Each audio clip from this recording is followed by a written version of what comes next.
Hi mga guys, welcome back sa aking channel, Maynard po ng Pinoy Tasty Buds. And for today's video ay magluluto tayo ng kilawing tenga ng mga chismosa.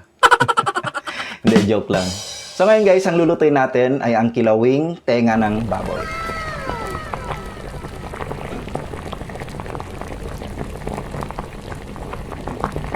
So, sobrang sarap nito guys, especially sa mga small gatherings like mga inuman, magbabarkada. So, napakadaling lutuin lang nito and I am sure na mag-i-enjoy kayo. And bago tayo mag-umpisa, make sure na nakapag-subscribe na po kayo sa aking channel at na-click nyo na rin ang notification bell para update kayo sa aking latest video upload.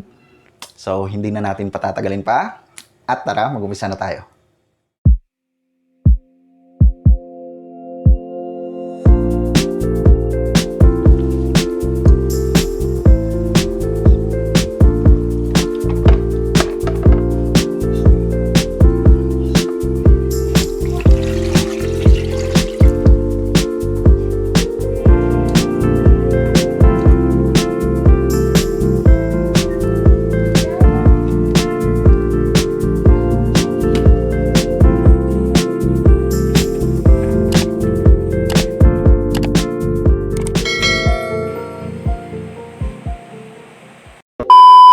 So guys, habang nag-aantay tayo na bumaga yung uling, magla-live selling muna tayo.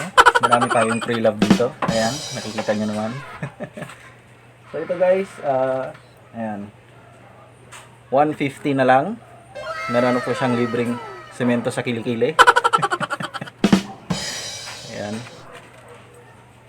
So pamay na lamang po, comment down below kung meron kayong nagustuhan dito sa ating free love.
yan guys, ito na po ang ating finished product na kilawing tenga ng mga chismosa. Kilawing tenga ng baboy. So tara, tikman na natin.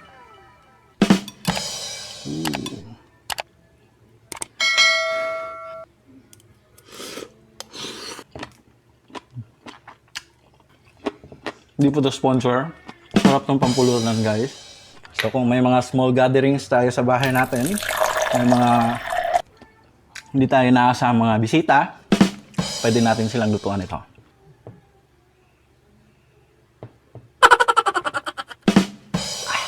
So aside dyan, pwede din naman siyang pang-ulam. So nag-prepare tayo dito ng kanin. Subukan natin siya sa kanin.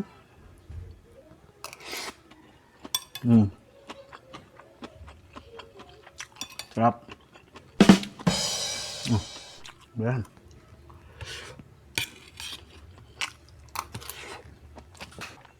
So, meron din akong tortang dilis.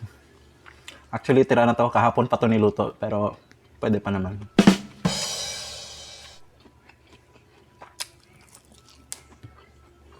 So yun guys, natapos na naman po ang ating episode for today. And I hope meron naman po kayong natutunan bago. And if you do, kindly leave it a like. And share this with your friends. And of course, don't forget to subscribe. And kindly hit the notification bell para updated ka sa aking latest video. So hanggang sa muli, maraming salamat.